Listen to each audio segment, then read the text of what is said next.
from Hot 702.5 in Las Vegas, it's time to come together.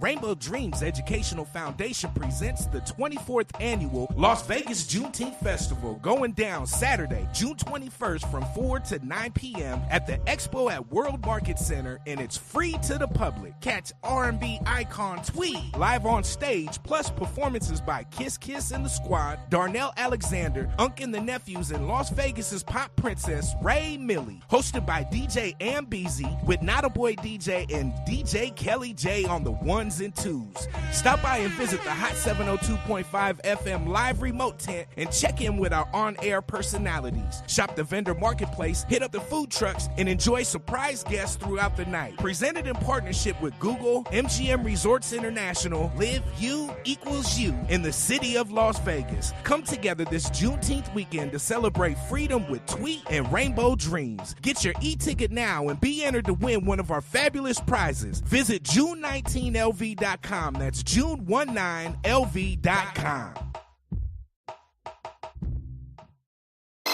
Keep your radio dial right here. You're locked into the hottest news station on the planet. Hot 702.5 in FM sound. Blazing today's hip-hop, R&B, and pop music. Keeping your radio on fire. Bringing you the hottest, realest, riskiest talk shows. Live 24/7.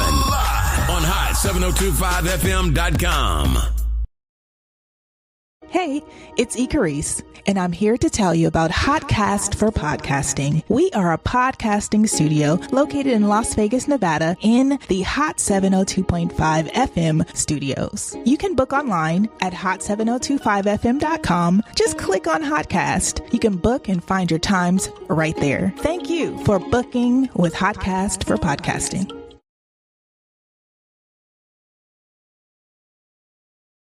In my hot girl era. Oh, she said my soft girl era. What's going on, good people? What's going on? Let's Talk Lovers. Thank y'all so much for tuning in. Right here on the hottest, sexiest station on the planet, Hot 702.5. And I am your favorite love prescriber, Mizz Lovbe Doctor. And where there is love, there's inner beauty. And y'all already know what's going on with my beautiful co-host, Miss Beauty on the Beat, who is not in studio today. She is probably crying somewhere because her baby is graduating from high school. So she is there. So we're going to drop some hearts for Beauty on the Beat. And congratulations to her son, her firstborn, graduating from high school. So this is her first go-round. And, you know, I know it's a lot of proud parents. I know I keep saying it in the most childish way, but I'm like, it was a lot of people doing the nasty the same year because there is a lot of graduates. And it's like, I knew all these children, but I didn't know they were all the same age and you know, maturing and growing together. So it's like all of a sudden they were babies and now they're not. So shout out to all the 2025 graduates. I'm so proud of you guys. And I'm also proud of myself. I am amongst the crew. I think there was, let me see, there was a stat, a picture somebody put that said, this is the largest graduating class in U.S. history, 3.9 million graduates. So, you know, it's a lot of us brown ones that graduated too. And so this is great to bring us into our topic today. But be sure to share this with the other humans that have hearts like yourself. Comment, call in, talk to us, 702-551-5261. We'd love to hear from you. And if nobody has told you that they loved you today, I would definitely like to be the first. I love you guys. Because it's so important for somebody to say when you need to say it, when you need to hear it, when you need to feel it. You know what I mean? So, but we do have a guest of love in the building. And it is an honor to have her here. And it was a thing. So we do have on the flyer Jonathan Davis. Jonathan Johnson. But he had a scheduling conflict. So we do have our NAACP education chair here with us. And she does have a introduction, and I want to read a little bit of it. So basically, deeply committed to advancing communities through education, economic, advocacy, public service, and social justice. Her mission is to uplift undeserved neighborhoods by fostering redevelopment, educational access. Oh my gosh, I feel like this is like a thing and you were supposed to be here. Outreach, racial equity, ensuring that all I feel like, do I need glasses today? Constituents can thrive and enjoy the fundamentals of a K through 12 charter school in Las Vegas, where she enhanced state testing performance in English language, arts, and math develop school leaders to improve student outcomes, lead monthly professional development for over 90 staff members. This lady, what I've already said is phenomenal. And we can talk about everything that's in here because we need to know you. The community needs to know you. Let's Talk Lovers, y'all need to know her. So give it up for Chandria, you guys. Chandria Daniel. Hey, welcome to Let's Talk Love. I appreciate this very much. No, we appreciate you being a guest. I don't know. I don't even know where to begin. Tell us about you, because that was a lot. Yeah. And there was so much more to you, but that alone is considered like, it's like I don't know, I felt when I read it, it felt like a generational chain is like broken within you. You know what I mean? So absolutely. So I am Chandria Daniel, and I've been in education for 18 years. I started off as an at-risk youth counselor at a boys' home, and I was a case manager and became a teacher. Shout out to all my students back in the day. I started teaching in 2005, and I didn't have a lot of experience, but I will say that they taught me so much about how to captivate, how to grow students, how to love on students, so that way they can be successful after they leave either my grade level or the school that they're graduating from. From there, I started to advocate for children and families, and I moved into leadership. I was an administrator, started off as a dean, went to a principal, and then after that, I was an interim regional superintendent for a school. And it was a lot of work, and I love it. But now I'm at a place where I want to help and develop other schools to grow. And that's very important considering the dynamic that we have with public, private, charter, micro schools. There's so many ways for families to educate their children. And so I want to make sure that they know all the avenues possible, and that any experience that comes to our city, that we can share that, we can grow that, and our children can benefit from it right here in Las Vegas. That's amazing. First of all, you started with you were taught to love on children. Yes. That's first. Yes. Oh my God, that's so powerful, because I think that we get away from the fact that that's really all they need. That's really all. Regardless of all the things we try to tell ourselves. Yeah. And sometimes you can feel it in a person where they just kind of melt to your arms, like they just needed a hug, just like grown adults. Yep. Just like grown adults, but they're just little people. And I applaud you for everything you do. I think that's super, super dope. So anybody has a dream, you know what I mean, to be an educator, but you want to be an educator outside of the classroom, what is told that you should be doing and how you should be doing it. Y'all know I was late, so I'm fidgeting around. Just getting Excuse prepared. me. Yes, there was a lot of little things that needed to happen, but no, I definitely appreciate you being here. And I think you're valuable. When you met me, yes, you didn't even know me, and somebody was like, "Oh yeah, she's about to graduate," and you were like, "So you getting your doctorate?" Yep. Like, hello, nice to meet you. You was like, "Yes, hello, nice to meet you," and you're getting your doctorate. So where are you going? Yes, education is key. And so, like people like that, they live right here sometimes. So even though you don't move one, you hear them. Yeah, you know what I mean. All right. So today's check-in, I decided to be by Dr. Ebony. My therapy cards for women. Ooh. And then there are a few different categories that you can choose from. Oh, snap.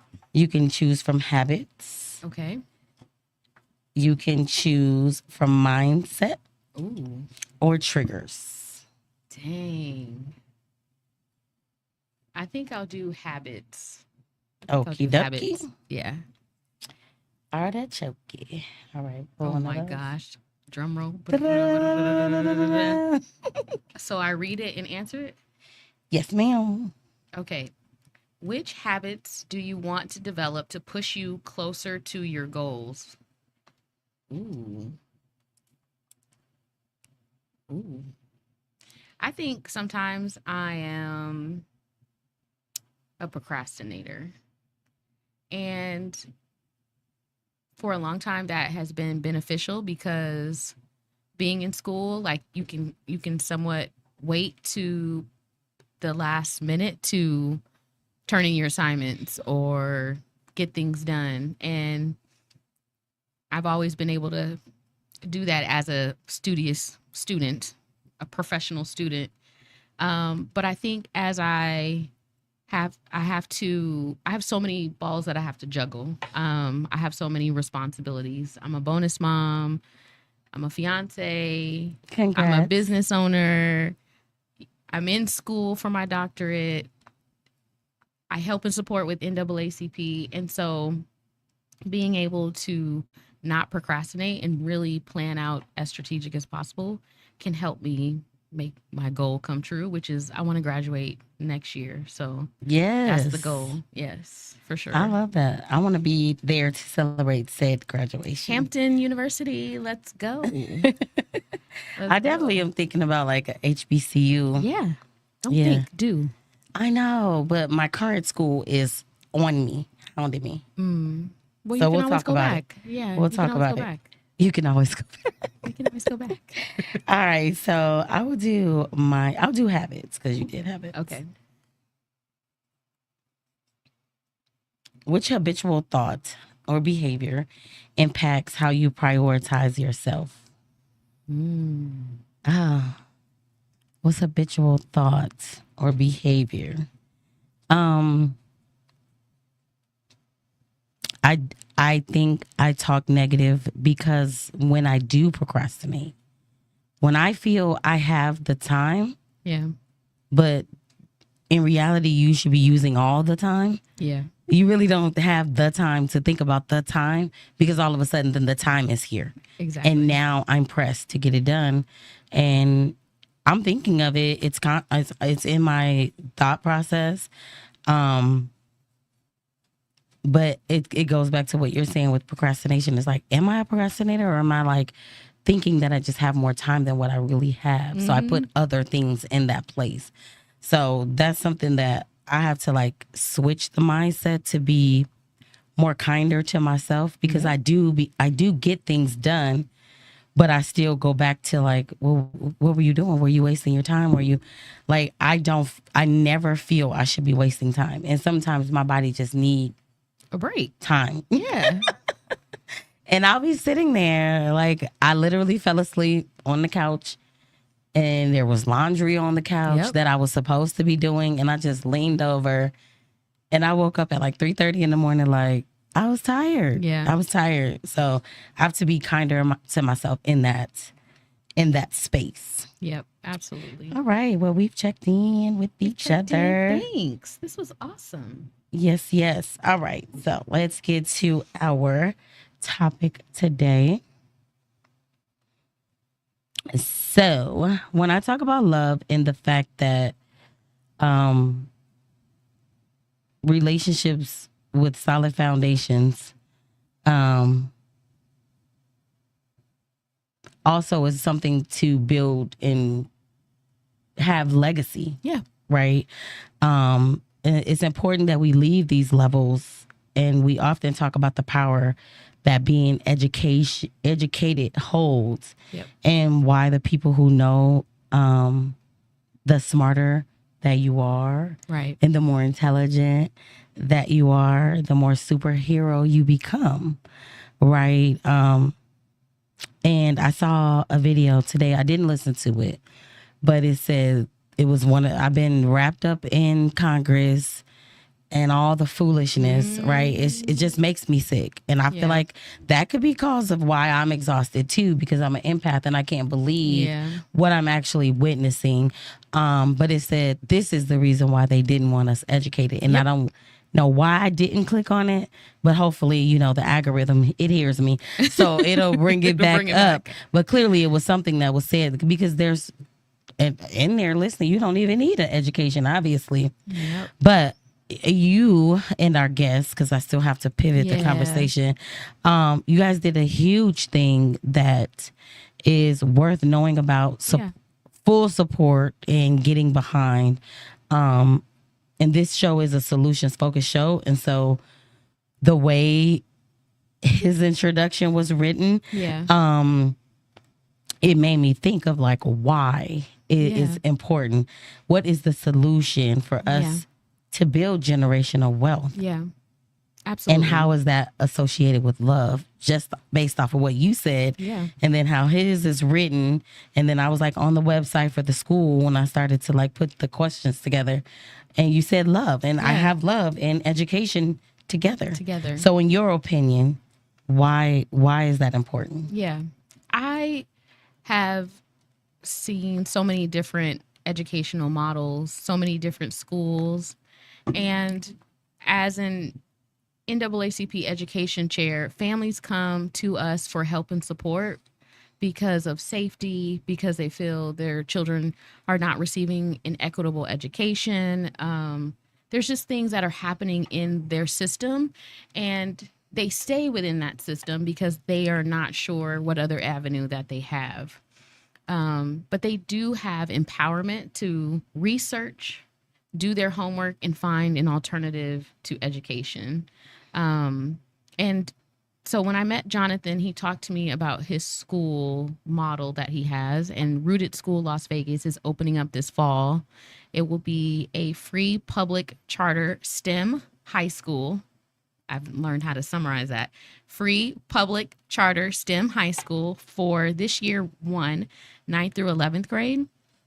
And next year, the 11th graders will be 12th graders, so it'll be 9 through 12. There's 150 spaces available for students to close the generational gap that they have in their families. And what I mean by that is students can go to school and gain industry-driven certifications that are at CSN and come out of high school making the money that they particularly could make coming out of college. They can make $30,000, $40,000, $50,000, $60,000, $70,000 a year coming out of high school. That is critical and important because parents have to love their children enough to say, I'm going to pivot and not do the same thing that has always been done. I'm not going to solely focus on just getting you an athletic scholarship. I'm not solely going to focus on getting you an academic scholarship because we know those are being dwindled down. And in order for the youth to start building legacy and families to start building legacies, they have to have the courage to find educational systems that will help close generational gaps. The wealth gap right now is 228 years before Black and brown families will be able to catch up to their white counterparts. 228 years. And that's not including the data that we probably will have based on who's in the administration right now. It's probably going to grow even worse. And so families have to love their children enough to say, I want you to be financially sustainable in case anything ever happens to me, or because I've made this choice with you to say, let's explore another avenue in education. If your children love art, if your children love science, whatever they're interested in, you want to find an educational opportunity for them, but you also want to make sure the educational institution is preparing them for the workforce or to be an entrepreneur and be on their own. If those two things are not happening, then what is the point of the school? And that's what school was for us a long time ago. It was to learn how to survive economically, socially, emotionally, civically, so that we could be a force to be reckoned with when it was time to protest, when it was time to develop communities. These things happen through educational institutions. And so we have to get back to that. And if we can't do it ourselves, because anybody can start a charter school, anyone can start a micro school, but if that's not the avenue that a family wants to take, then find the best avenue in school so that they can generate wealth. That's what education should be about. And it is for other communities. We just feel like, okay, we're going to send our children to school so that they get a scholarship. We're going to send them to school to get either academic or athletic scholarship. No, we need to find schools. There are schools out there that are helping them to gain an education, get accepted into college, and make money, which is what we need to close the generational wealth gap. Okay, perfect. And so, like, what type of curriculum would they receive coming there that's different than what they would receive in public schools? So a lot of it is similar. Some schools offer project-based learning. If your child is in a STEM school, right, they're going to get project-based learning. I think the difference is they will get dual enrollment, which some offer, some don't. A lot of magnets will offer that, some don't. But every student will have that opportunity. And they're, like I said, they're going to get industry-driven certifications. So that could be cybersecurity, that could be in the healthcare industry, that can be in manufacturing. And some people think, oh, manufacturing, that's like working in a factory, right? No, there's so many things that go on and a lot of jobs that haven't even been created. And so they're going to get certifications that open doors and gives them access. So when they graduate, they have job offers. If there is a high school right now that is ensuring that students have job offers when they graduate, please let me know. Let me know. So tell people, what is STEM? Yes. Oh, so science, technology, engineering, and math. So they will have, high schoolers have electives in a variety of different areas. So the electives that they will take will be focused on science, technology, engineering, and math. So AI, robotics, they'll learn about drones, cybersecurity, a ton of different industries that I don't even know yet, that I haven't been privy to. There's so many things that they can do to prepare them for jobs that haven't even been invented yet. But there also will be extracurricular opportunities. So if students are interested in sports, there will be sports there at Rooted. If students are interested in culinary, there will be a program for that. A lot of that will be extracurricular activities. And that's where children flourish the most. Children flourish in the summertime, going to summer camp, being exposed to other children, going outside and playing in the neighborhood. That's where they build a lot of their academic skills and hone in on how to develop within themselves. They get the independence and the freedom to just live and explore and be exposed to things. And so there'll be specific pathways, but personal pathways for students to decide what they're truly interested in inside the classroom and outside of the classroom. There'll be mentoring to help them, coach them, and develop them. That's what my next question was going to be. How do you get them to a place to know? Yeah. Like, how do you get them to explore and say, oh my God, this is the avenue that I'm interested in. Yeah. Exactly. Didn't even know that I would like this. Exactly. We have to expose them to those opportunities that are there. Having guest speakers, having mentors for them, giving them avenues after school, work study, internships, and we will ensure that they have those opportunities coming into the door for them versus them having to go out and try to find individual opportunities on their own. There's also something that Jonathan is doing that is very unique. It's called the $50 study. And this study means that students will be paid $50 a week to go to school. Oh, wow. Yes. And so they essentially will get $200 a month. And all they ask is, what are you spending the money on? states are starting to transition to do this. They're looking at it in South Carolina. They're looking at it in other states where they need alternative ways to motivate children to go to school. And it's very similar down that line of NCAA and student athletes being paid for their work and what they're doing in college. Well, it's extending and expanding to high school, where students are getting $200 a month to decide what is beneficial for them. And the study has shown that they're very responsible with their finances. They're saving money. They're helping their households. They're not just spending money on like hot Cheetos or things like that. They're getting business suits or things that they need to apply for jobs. They're paying for the items that they want for graduation. They've even shown some people may help with a utility bill. Family, it may be in need for food. So they're able to help maintain and sustain. And it teaches them something that is critical. It applies what we want them to learn in school that they don't have an opportunity to do, because there's no more home ec.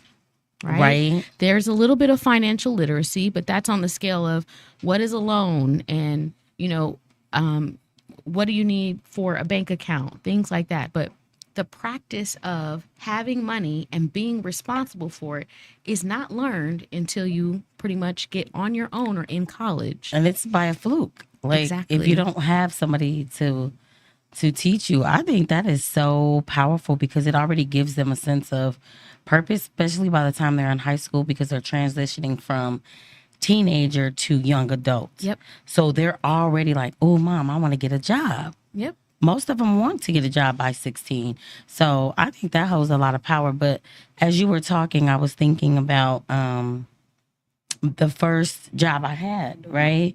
It was at a rec center. And I always think about it now on the simple strength of just how much power they were pouring into us. Yep. But we had no idea. No idea. We had no idea. And we had to work every station in the rec center. And we also had to attend classes. And we also had to do home ec. We had to carry the egg around the baby. We had to do parental things. Like they were teaching life us things. skills.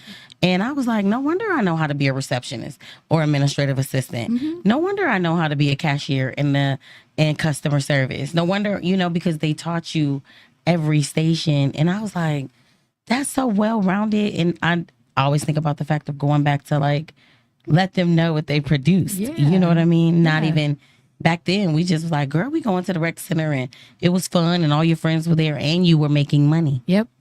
And you were making money. And you were making money.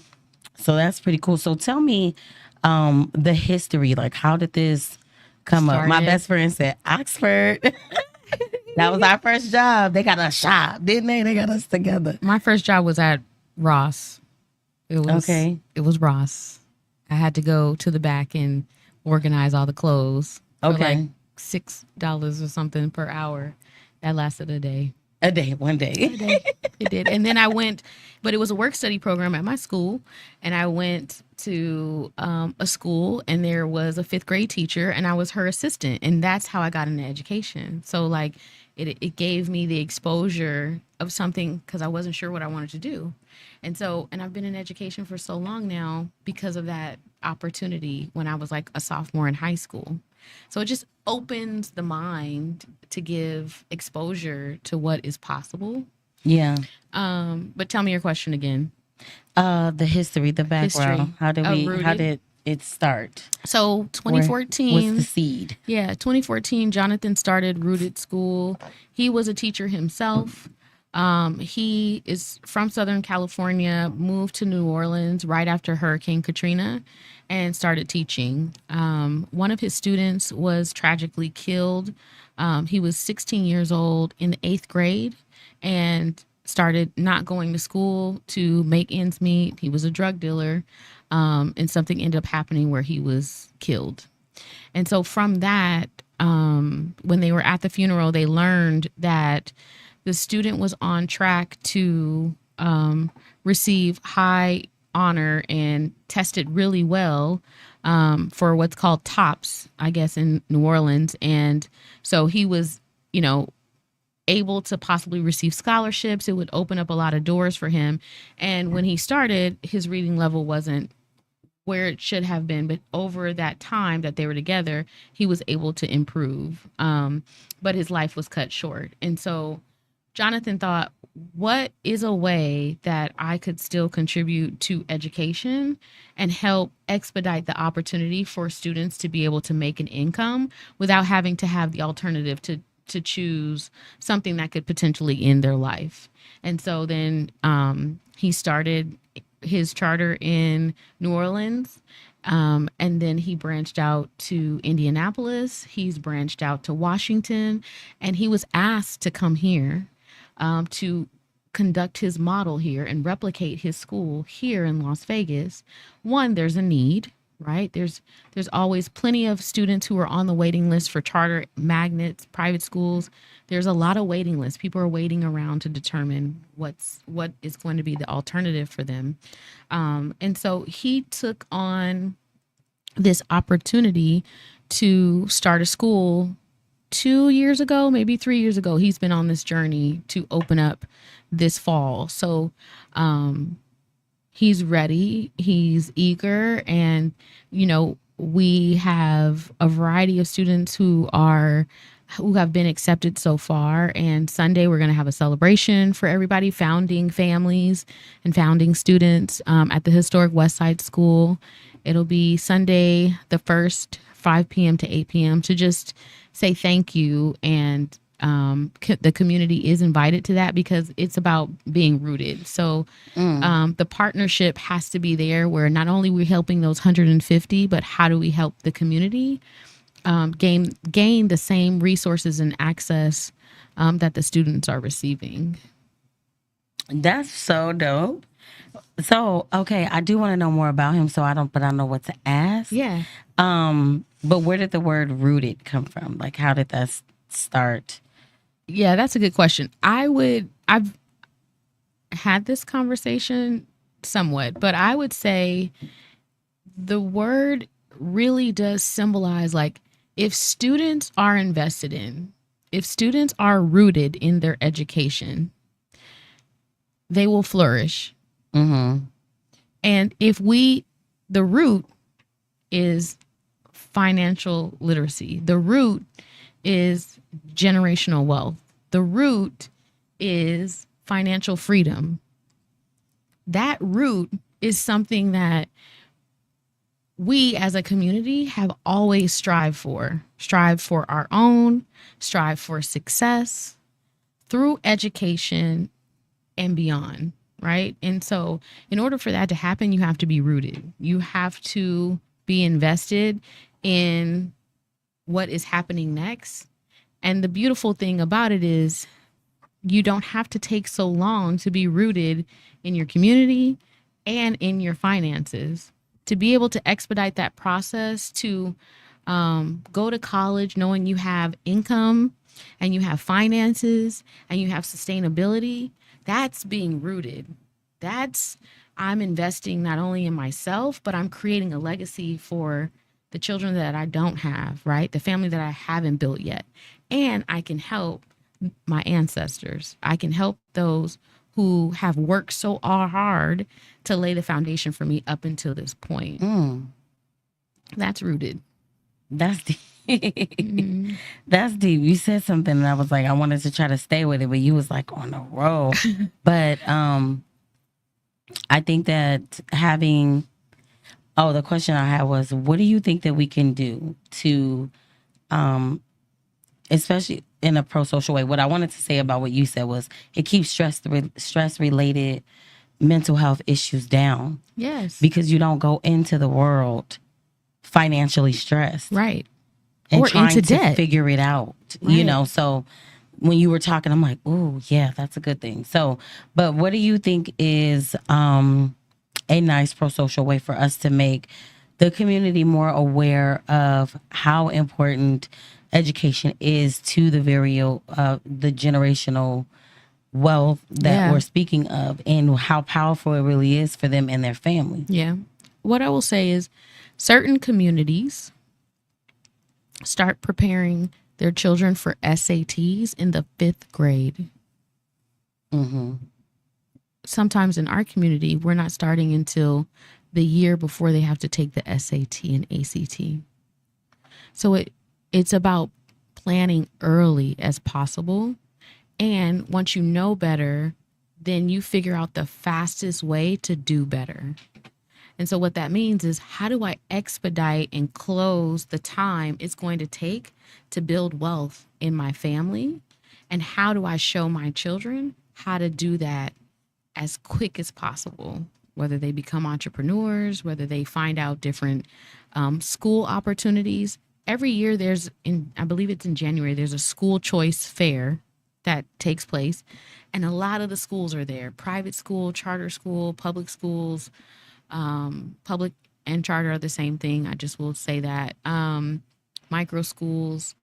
And it's important for families, when they find out about those opportunities, to attend so that they can make the best decision and have it be a family decision.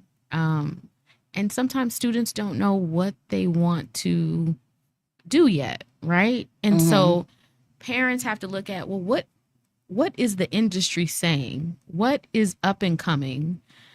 You know, watching the news may be one thing, but going to the Urban Chamber of Commerce meeting, going to being invested and involved in NAACP, in National Action Network, to see what economic things are happening within the community, what is up and coming, and how can I have my young children invested and involved in that, and starting as early as possible. So my daughter is 9. Her name is Hendrix, Miss Hendrix. Okay, Miss Hendrix. Yes. And she is in the 3rd grade, but we're currently looking at middle schools for her right now. And that's important and critical, as many years as possible, to explore what is the pathway, what are her avenues, what can she do right now, so that I already have the plan in motion.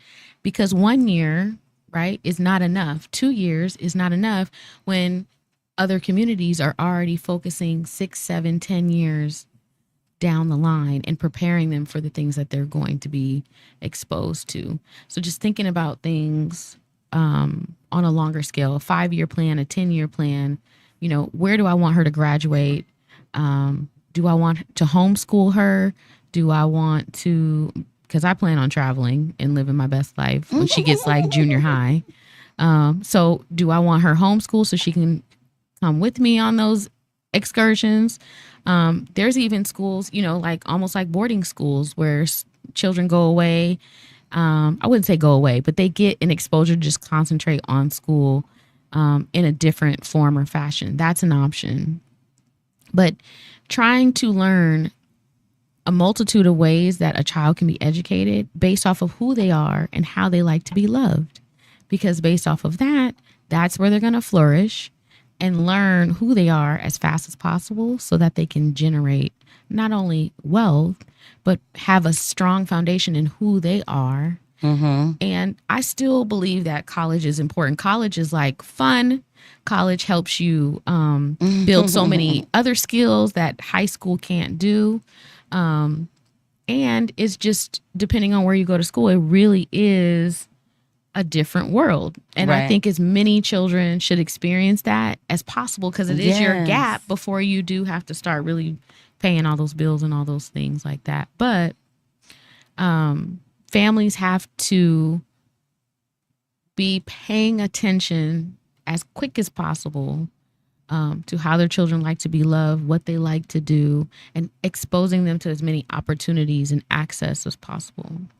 Okay. And so to that, I would say, I'm an advocate of you don't know what you don't know. Yeah. And so let's just say that we were in a space where we can get our hands on as many parents that maybe don't know that they don't know. So how do we speak to them? Yeah. I think parents know what they wanted for themselves growing up. And so they have to ask a lot of questions and get involved into the school setting that they're in, and find alternative avenues. YouTube is our best friend.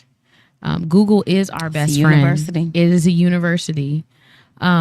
TikTok is wonderful because if you just search school opportunities in Google, or unique school models, that will help start to open up their ideology on what could be possible for schools. Going to the library and asking for help and support is important. Asking teachers if they know anyone in education, that they know, hey, I'm looking for an alternative for my son or daughter. Have you heard of any schools that, are opening up or that are coming? And just, you can even Google search new schools in Las Vegas. Mm-hmm. Tuition free, new schools in Las Vegas, and a plethora will come up. And because I work with the youth, and a lot of times, like you said, a lot of people feel that this is the only route because this is what is shown to them and put in front of them. Like you get zoned, and once you get zoned, you put them in the school, and then there it is. But a lot of these youth, their education is being hindered due to the way they're being treated. Yes. And it shows, and you'll go there and try to do some type of advocacy, and the outlook is, well, we can't change them in the middle of the thing. Well, why you can't change? Right. Why is it that this teacher may not be the problem? Right. Try something else. Right. Or are we just going to continue to deem this child as a hoodlum or Right. whatever it is that you've already made up in your mind? And I witnessed it. I witnessed they switched this child out of the class, completely different child. Yep. And he told me, he said, when she talks to me, she spits on me. Right. And who wants that? Who's He gonna said, be able because to she's do that? always so close in my face, and it's the smallest thing that a kid would say, but you're like, oh, she spits, but Yeah. I'm listening to him like, she's too close in your face. Right. Exactly. It all makes sense. You know what I mean? Which means she's probably talking crazy to you, like you're also saying, and there was somebody who went in there and said, another black woman, I'm gonna just say it, she said she witnessed it. The school said they had no evidence. But eventually you had to fight.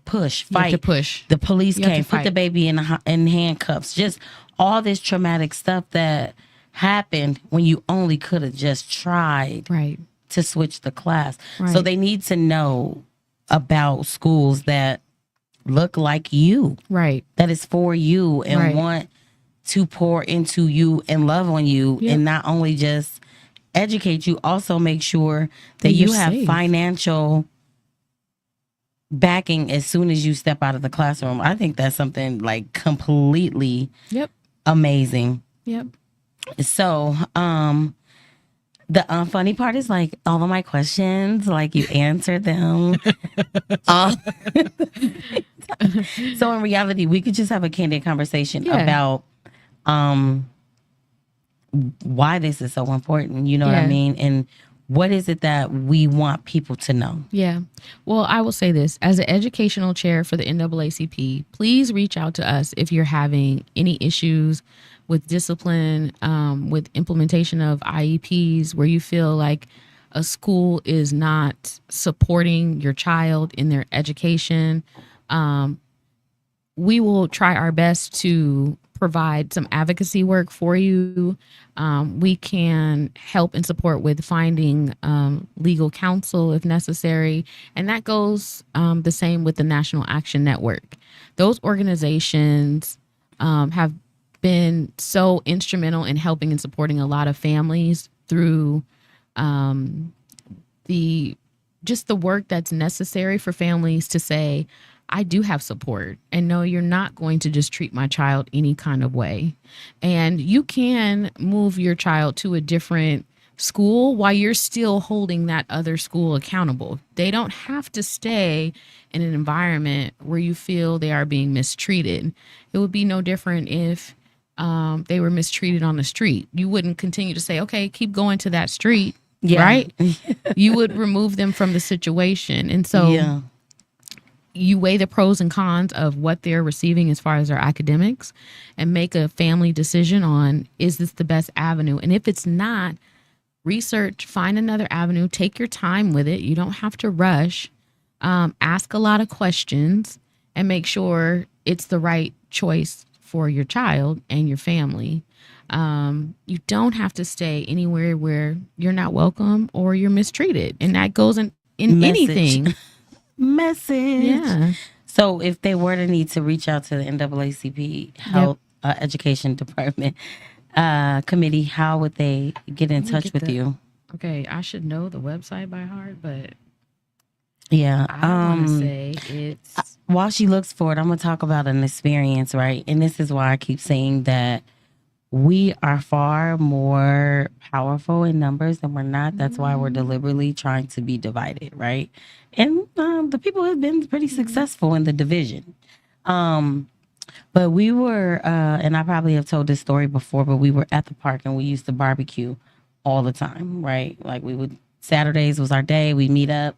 You bring some food, we bring some food, and we were doing that. And one time we were out there in Minnesota, let's just be clear, there's a lot of white police officers there that, you know, it almost becomes like a thing to be harassed. You know what I'm saying? And we were out there, and I only can give it to you from my perspective because I was like laying back on the picnic table and looking at the stars, and we just talking and hanging out. And then all of a sudden there's a bright light because the police have pulled up on us. And then there was these voices that were like, do we have a problem with these young ladies? And all of a sudden it was a whole different conversation. But there were, I don't know, maybe like 15 men of the Islam nation, and they had the outfits on and the long trench coats. And they said, we watch these ladies. We watch over these ladies. They barbecue all the time. They don't leave a mess. They don't start drama. We're going to ask you to leave. Yep. And they left. So when you said that, it just made me feel like showing up to these schools. If it's 5 or 10 of us, we're all here to have a conversation. Exactly. And that's all we need is a conversation. That's all we need. That's all we need. And some understanding. Right. And some understanding, because the pushback is crazy. So all while you were saying that, I'm like, this is what this looks like to me, because I thought that was like beautiful. I thought that was a movement. I don't know why I didn't join right then and there, but I should, just the way they showed up, and it was the way they spoke, and it was the reaction of the police. And we have been harassed by them a bajillion times by now. So it's like, to see that, if I can see where things become fearful from others. Exactly. And just having a presence and having support is beneficial. Sometimes I don't want to give away all the strategies, but I will say that, we make sure that families have the support that they need. And so it's critical to find an advocate, whether that is NAACP or National Action Network. There's so many organizations out there that will step up to the plate and be in meetings with you. They'll give you feedback. They'll give you advice. And the best thing that I can say is to, always put things in writing, follow up with schools, and make sure that if there's a specific deadline that they're supposed to handle something, that it gets done. And then go up the chain of command. There's nothing wrong with bringing more people into the fold if necessary. And just know that you have parental rights. And if none of those things work, find alternative options for your children so that they're safe, that they're growing, they're prospering, and we will definitely accept them at Rooted. So have no fear. I almost want to go to Rooted. I need to turn the clock give me back. A good job when I get out of school, get treated with love. Right. Yeah, that's important, because a lot of people are turning to homeschool. Yep. And predominantly a lot of it is due to bullying. Yes. And so let me ask that, like, in the quickest way, how would we prevent or keep bullying low? You mean at Rooted? At Rooted. Yeah. So because I know it's already a foundation of love. So yes, that is an avenue. There's going to be safety precautions for one, that we'll have in place. Two, having mentorship is really important. Teachers will have a group of students that they will keep with them for the years that they're there. So like the freshman class, our goal is to have the same teacher with them every single year so that they get to know them, they get to understand what's going on, and they become an advocate for the student.